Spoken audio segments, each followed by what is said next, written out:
Well, hello, friends. Welcome back to another episode of the podcast. And if you notice, if you're watching on video, you'll see that my background is like a kitchen shade. I'm actually in my kitchen. Recently, my home office flooded. So we are in the middle of remediation, which means that all of my office and all of my hundreds of books, they're kind of all over the place and out in the middle of the living room. So for now, I am the queen of kitchen podcasting. That's what I am doing. So today, though, I want to talk to you about creating a marketing plan. Now, before you hit the I don't want to listen to you anymore button, just hang on because what I'm going to do is I'm going to break it down for you super simple. I'm going to give you some action items, but before I can give you the action items, I have to give you an overview.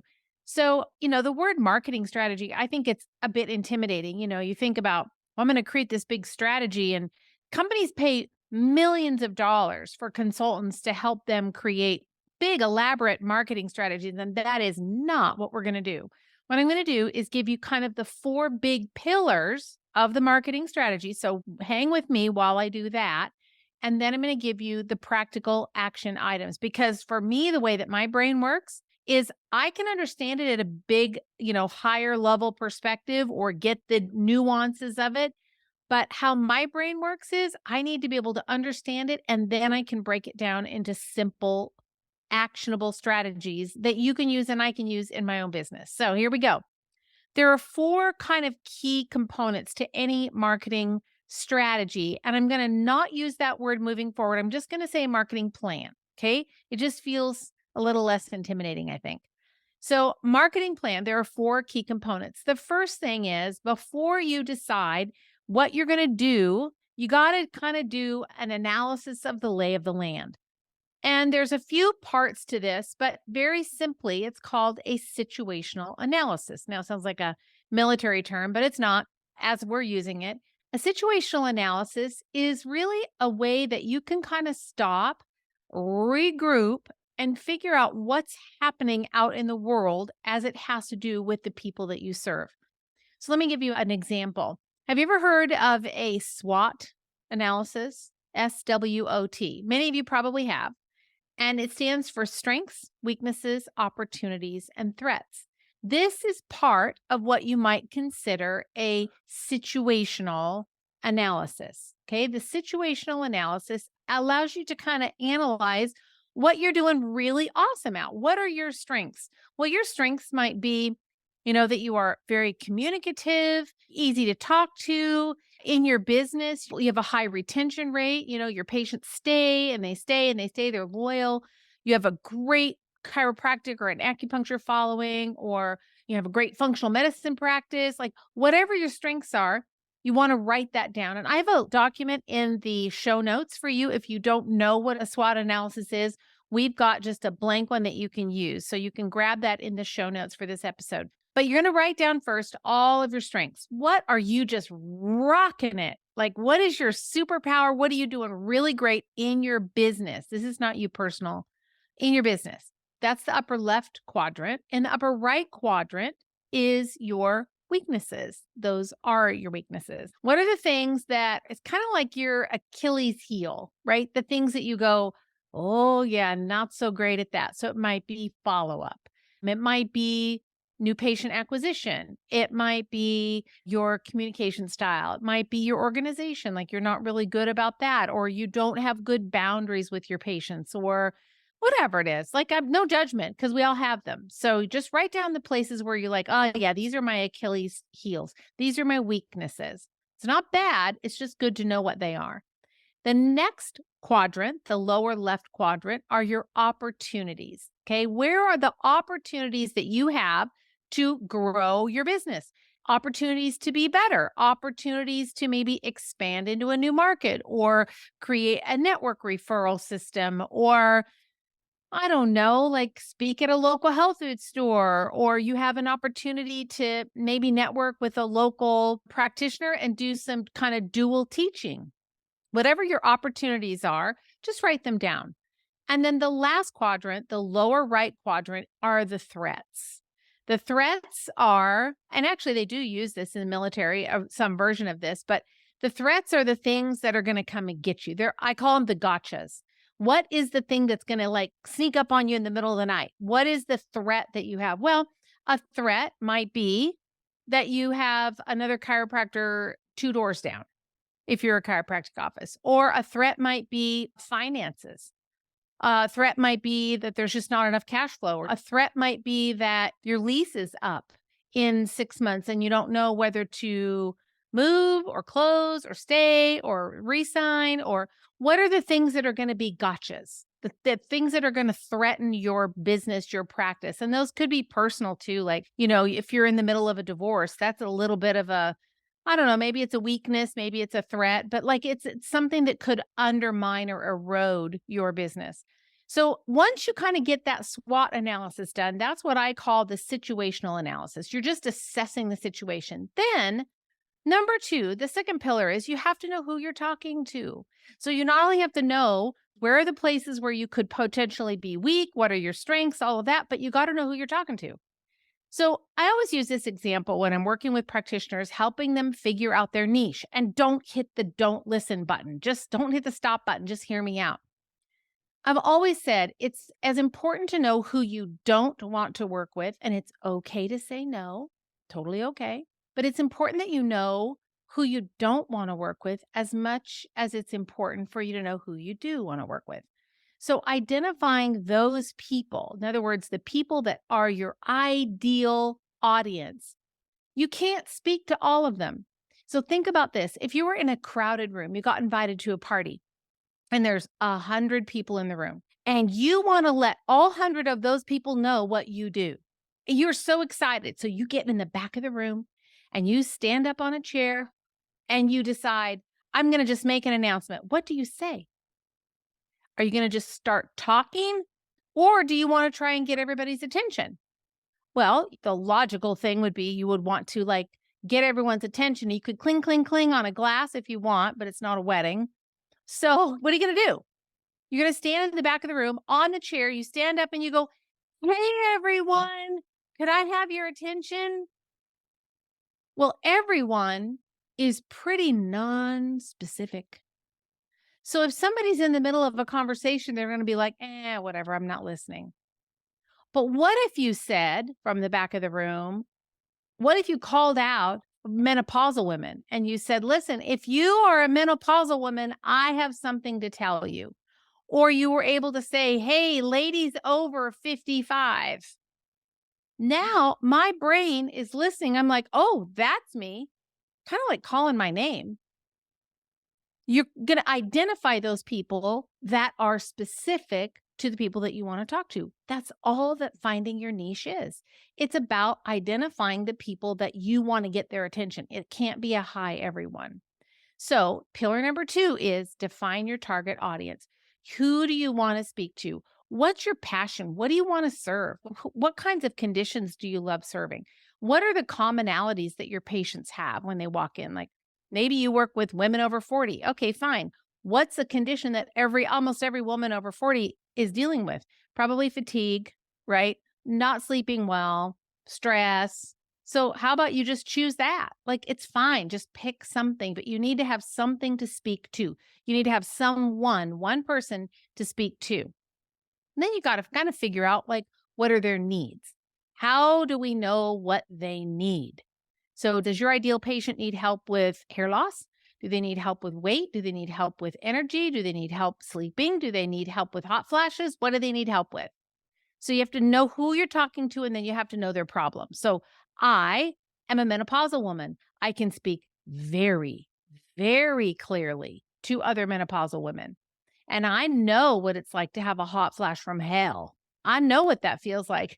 And I know a woman that is having that situation is going to do anything. She will pay me anything if I can give her the magic potion to make her hot flashes go away. You got to find that thing for your people. Okay, that's number 2. Define your audience. Know who you're talking to. Number 3, we're going to create some goals. And I know blah, blah, blah about creating goals. I'm going to give you some action steps. So we're going to skip over this one a bit, but it is a key piece. When you create goals, there's an acronym that we use when we create goals. It's called SMART. And SMART goals stand for specific. So the goal has to be very specific. It It has to be measurable. It has to be attainable. It has to be relevant. It has to be time bound. Look, another podcast for another day on that. But all of that to say, this is a simplified Rhonda talking. All I want you to do is when you're thinking about your SWOT analysis, so what are your opportunities? What are your threats? What are your weaknesses? You're going to take all of that into consideration. You're going to say, okay, this is my SWOT analysis. I want to talk to menopausal women. And what I want you to do as far as these goals go, I just want you to choose 3 things that you want to do. 3 things in your business. Now, one of them might be you want to get organized. Okay, great. That's great. It doesn't have to do with the 55-year-old menopausal woman, but it might be really one of your weaknesses or even a threat because you can't find what you need when you're looking for it. When you're looking for protocols or you're looking for some little scrap of paper, that's a threat if you can't provide the service that you need to provide because you're all disorganized. So maybe that's what you want to tackle. Sometimes goals don't have to do with a patient, they have to do with just moving your business and the growth and health of your business, whether it's the clinical side of your business or the business side. It's just moving it one step forward. So you're going to choose 3 goals, no more than 3. Okay, we're going to talk more about that in a minute. Number 4 of these 4 key pillars of a marketing plan is to create the plan. That's all. We're going to create the plan. And I'm going to give you some action steps on how to do that. There are 3 P's when we talk about creating a plan, and it's product, price, promotion, and people. Well, we've already talked about the people. You got to know who you're talking to. It doesn't do us any good to say, hey, everyone, energize your wellness and vitality at XYZ Chiropractic. What the hell does that say? Nothing. It doesn't say anything. If I am looking for someone to solve my hot flash, that is not it. I'm going to skip past your website in a New York second. So we need to be very specific about the people that we're talking to, but we have to have a product, a price, and a promotion if that's what one of your goals is. So, technology being what it is, everybody gets all hung up about this. And I hear it all the time. People are like, oh, well, how am I going to market it? What am I going to get out there? And what do I need? And I don't do tech. And listen, okay, this is a come to Jesus moment. If you are one of those people that says, I don't do tech well, I'm going to call BS on that. Gosh, I am on fire today. I tell you what. Sorry, not sorry. I am going to call BS on that. That is a story that you're telling yourself. I am 61 years old and I can figure this stuff out. And sometimes it stumps me and sometimes I don't like it. But I have never said to myself, I'm not good at it. I just say, I'll figure it out or I'm going to get some help. So don't say, I'm not good at tech because you clearly graduated from school. You have enough sense to be able to get through chiropractic school or pharmacy school or nursing school or acupuncture school, whatever your discipline. I am not buying it for 1 second that you're not smart enough to figure something out. So, sorry, soapbox there for a minute. All right, I've calmed down now. So, we want to create a tactical plan. All right, so what does all that mean? We have situational analysis, which is our SWOT. We have to know who we're going to talk to. We have to write out our goals, and then we have to create a plan. Well, that means kind of nothing without some practical action steps. So now, as long as you're not driving, you might want to grab a pen and a notebook because I'm going to give you the action steps on how to do this in a really simple way. You ready? The goal here is to create a marketing plan. So I oftentimes will do my whole year. I like to plan everything out in a year in advance. But for some people, that feels a little overwhelming. So what I want you to do is I want you to just think about the next quarter. So whenever you're listening to this, at the time of this recording, it's in the 4th quarter of 2023. So maybe your plan is for the 1st quarter of 2024. Great. I love it. So you're going to pick a quarter. And then number 1, you're going to purchase a paper calendar. That's all I want you to do. Go order it online or go to Office Depot or Staples or wherever and just get a paper calendar. That's all. I just need 3 months on the calendar. That's all. Just need 3 months. Number 1. Number 2, if you're planning for the upcoming quarter, give yourself at least a 6-week buffer, meaning if this is like December 27th, and it's after Christmas and you just all of a sudden have a wild hair that you're going to create this big elaborate plan for the 1st quarter of the next year. Don't do that. 5 days is not enough. 4 days, not enough. So Give yourself about a 6-week buffer. Okay. So we're going to take some time. We're going to plan this out. Number 3, I want you on the calendar to write down the big rocks for that quarter. Okay. The big rocks are things like maybe a vacation that you have planned. You already have it planned. Anniversary, really important that you don't forget. Birthdays, wife's birthday, spouse's birthday, kids' birthdays, your staff birthdays, whatever. You're going to write down the birthdays. Any seminars that you might be going to, or like a training, virtual training, and in-person training. Sometimes stuff comes up that you don't know about, but as much as you know, get it on the calendar. Write down any kids' events, any school closures, things that you know about and can predict. Like maybe your kids have a week off in the early part of March. Well, then write that down, because that's not a week. If the kids are home, that may not be a week that you want to tackle something big. You just need to know it. So get all those big rocks written down on your calendar. Then, remember I told you you're going to write down 3 goals, 3 objectives, I like to call them. So you're going to write down 3. And so one might be get organized. Oh, that's definitely not measurable, definitely not relevant to time. Like, what does that even mean? Are you going to get organized in your mind? You're going to get your closet organized. You're going to organize your sock drawer. Or you're going to organize your, canned food in your pantry. We need to know what you're organizing. So we're going to get a little bit specific. So what I want you to do is you're going to write down those 3 goals, and they can be whatever you want. It could even be a personal goal. I really don't care. I just want you to write down 3 things. Okay. Then from those 3 things, you're going to choose one. That's all. Super simple. You just choose one thing. So in my example, let's just say we're going to choose organization. Okay. You say, oh my gosh, I really know I have got to be more organized.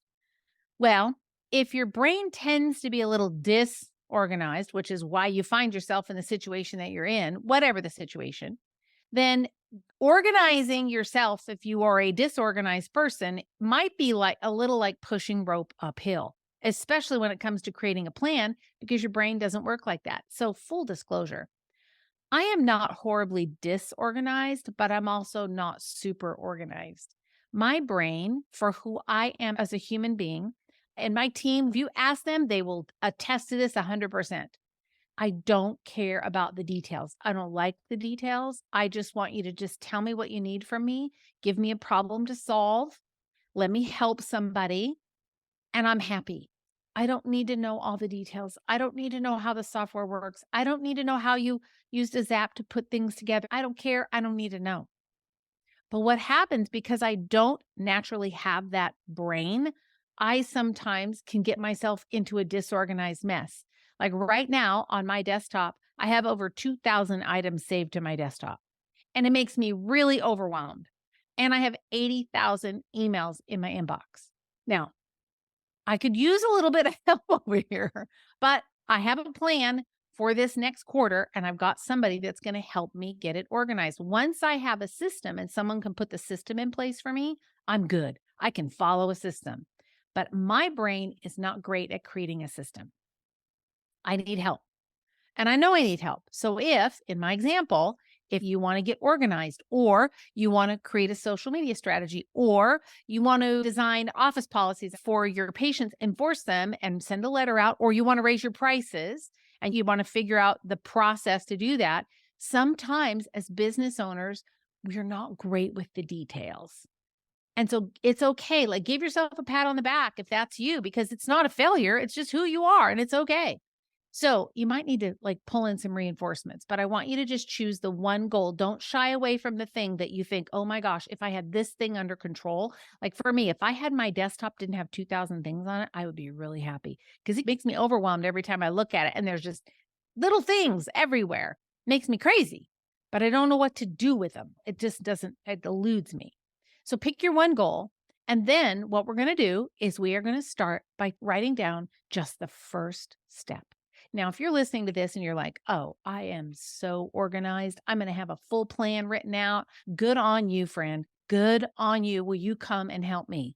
Because the world needs people like you. And if you're listening to this podcast and that is you, you need to let me know, because there may be people out there would hire you for help, because some of us are just not that way.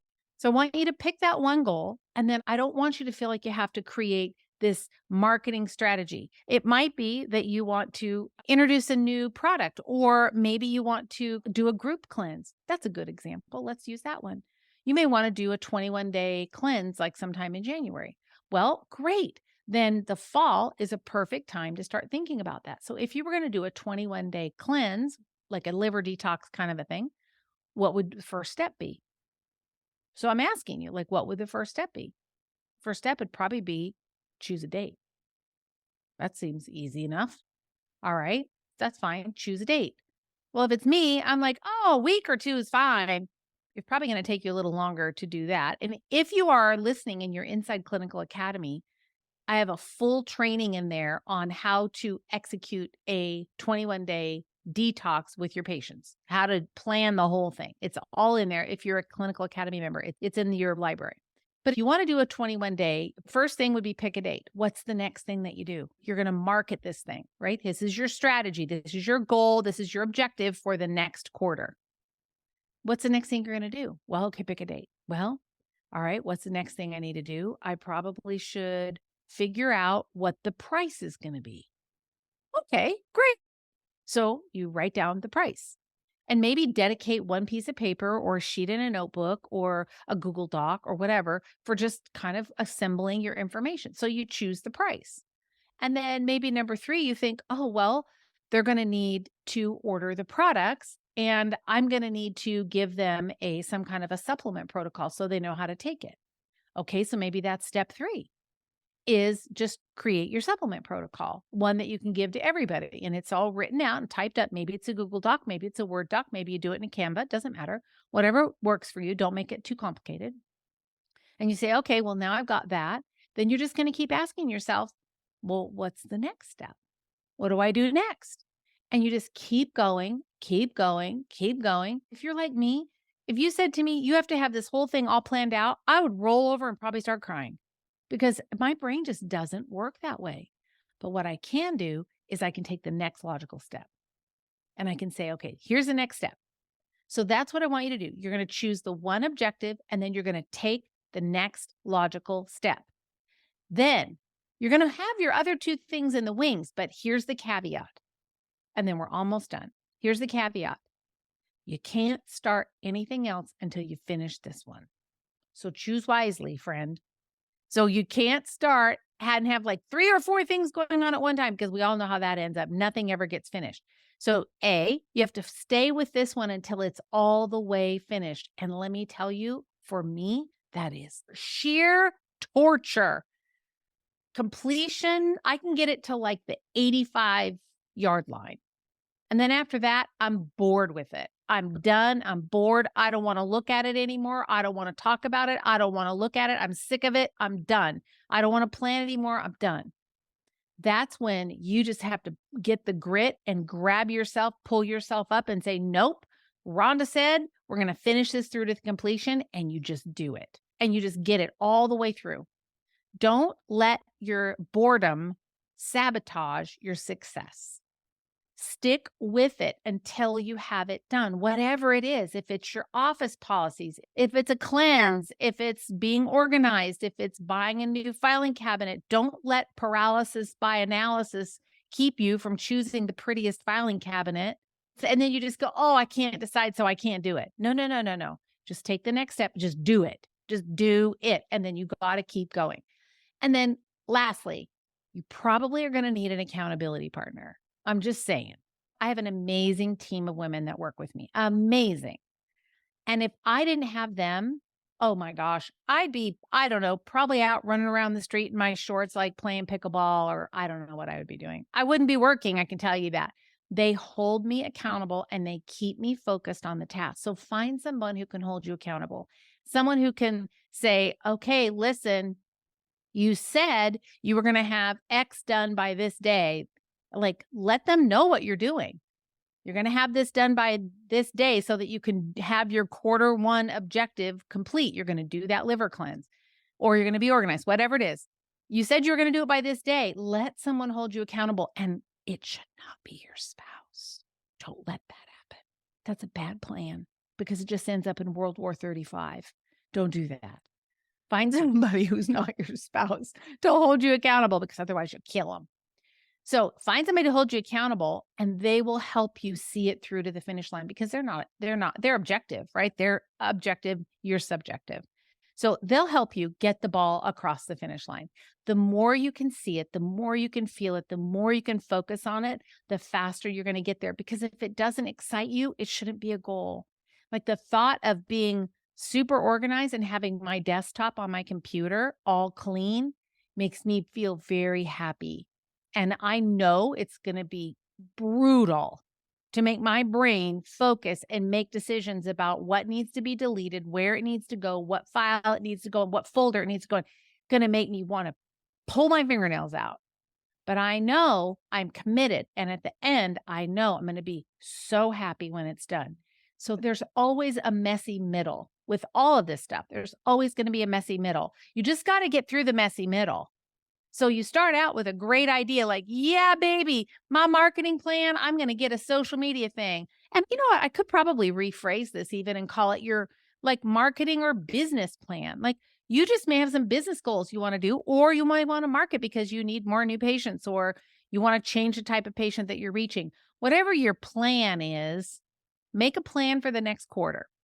Choose your 3 objectives, then pick one that's going to become the priority, and then do the next logical thing and find someone to hold you accountable. And when you do that, you are far more likely to reach the finish line and get that ball all the way across. But the key is with the accountability partner. If you don't get their honest feedback, give them permission to kick you in the butt when you need it, because you're going to need it. None of us are good completers. We're good starters, but business owners are not generally. There are exceptions, but we generally are not great at completing things. So there you go, friends. So I should probably rename this podcast now that I'm talking about it, but I won't, but I might put it in the description. But it's kind of a like, make your next quarter's business plan. And if that involves marketing strategy, great. If it's a business strategy, great. If it's an organizational strategy, great. Whatever it is that's going to help you become more successful in your practice, serve more people, work more efficiently, release a new product, create a course, turn your practice into a virtual practice, whatever your goal is, you got this. You got this. So you want a quick review? Let's do it real fast. You ready? Number 1, get a paper calendar. Number 2, give yourself 6 weeks to plan, like before the quarter starts. Number 3, write down the big rocks. Number 4, choose one objective. You've got 3, but you're going to choose one to focus on. Number 5, find someone to hold you accountable. And then number 6, focus on the outcome. Stay focused on what you want, not the messy middle, because the messy middle, you'll jump ship every time. And let me tell you, I've done it more than once. One time I created the very first course I ever created. I started and I was so excited, and I just provided tons and tons and tons of information. And it's actually the Mastering the Thyroid course. And I'm in the process of redoing it. And that was my goal last year, was in 2023, I was going to get it done. And I overestimated, but I'm in process. So I'm happy about that because I've been putting it off. But I got so weary in the middle. It was so much work because I added so much content and it was a heavy lift. There's like 85 video lessons. It's crazy. It's so detailed. And I got tired of it. And it actually took me 2 years to finish it. I sold it and I had lots of people purchase it, but I didn't finish it for 2 years. But that was all right because it took them 2 years to get through it because there was so much info. So I'm revising it, making it much more easy to consume, less overwhelming, etc. But even now, as I'm doing it, I'm bored with it. I'm just bored. But guess what? I have people that hold me accountable. And they're like, what do you do? What'd you do this week? What did you do this week to move the ball 1 yard down the field? And I'm making progress because I have accountability. So that is a huge, huge thing. So there you go, friends. Lots of chatter about the foundational pieces of creating like a marketing plan or a business strategy. So you want to just make sure that you go back and listen to this podcast again, because it will help inspire you and keep you focused on the things that you really, really want to accomplish, but you've just maybe tried before and failed or given up because you didn't have the mojo or the accountability to get it done, but now you will because I've given you the roadmap, super simple roadmap on how to create a 3-month plan for your business, your life, your marketing, whatever it is that you want to do, whatever it is you want to accomplish. Give yourself 3 months to get it done. Hold yourself, get somebody to hold you accountable, and you got this. I believe in you. I know you do. Thanks for listening. I'll see you next week.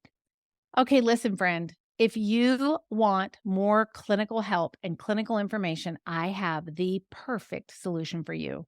You need to join me inside Clinical Academy. Now, if you're wondering what Clinical Academy is, let me tell you. Clinical Academy is the clinical and training library that you never knew you needed, but you always wanted. And the reason it's so special is because I've taken my 20 plus years of clinical experience and clinical training and education. I built a $1.3 million practice all by myself without any associates. I know how to get good clinical results. I know how to take care of people, and I'm sharing all of that information with you inside Clinical Academy. There are over 40 different topics, and there are hundreds of lessons. You don't have to use and go through them all. The greatest part is that it's all searchable. So instead of you reaching for that spiral binder on your shelf that you only looked at on the day of the seminar that you attended, and you're looking, where was that little piece of information? I can't find it. I don't know where it is. Friend, I've got you. Inside Clinical Academy, you can hit a search button. You type in the word that you need, and it will take you right exactly to that content that describes that exact thing. No more searching through binders. No more wondering what protocol you're going to give to somebody when they walk in the door with a condition and you think, "Oh my gosh, I don't even know where to start." I got you. You just hop into Clinical Academy, type in what you're looking for, and bingo, there it is. So you can learn at your own pace. It's kind of like a clinical Netflix. It's just learning on demand. I'll put the link in the show notes, but if you want to join me, all you have to do is go to rondanelson.com/clinical academy. Super simple. Go there, find out all about it. It's $99 a month, the best investment you're going to make in your clinical education. It's the street smart version of clinical application in practice. That's the best way that I can describe it. Go check it out. There's no long-term commitment. You can jump in, jump out, no big deal. We're just happy to have you. Go join me today, rondanelson.com/clinical academy. I hope to see you there.